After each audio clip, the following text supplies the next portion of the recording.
in such a large problem. It's a global problem, and we're one person on a planet of over 6 billion people. So what effect can I have individually? As a single person, the answer is not a lot. You could do something at your house, but if it was only you doing it, it's not going to affect climate change. The power of us is about working together all at once to tackle this problem. We have enough people who now believe in climate change to outweigh the ones who don't.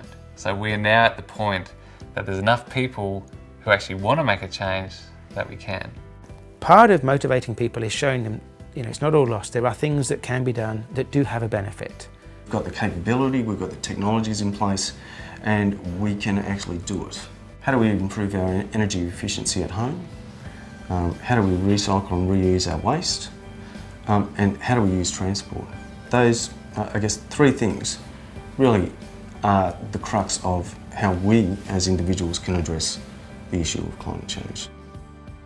So we're trying in our own small way to combat climate change by living our lives differently.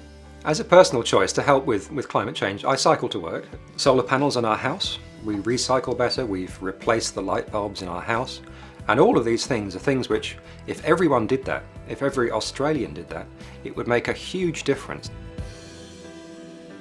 Waste in a landfill will emit greenhouse gases. And methane is one of the worst greenhouse gases. Just by composting or feeding our food scraps to chickens or to the worm farm, it's putting the carbon back into the soil and not releasing it and turning it into methane.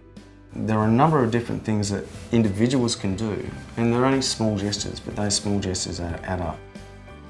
We need to be very positive about our future and realise that we can reverse the current trends.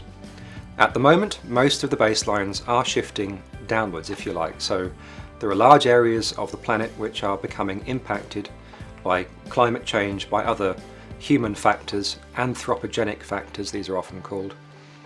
But by using the power of us, by using the power of human willpower essentially, we believe that we can overcome that. We really need to clean up our atmosphere and look after the planet better than we have been doing so.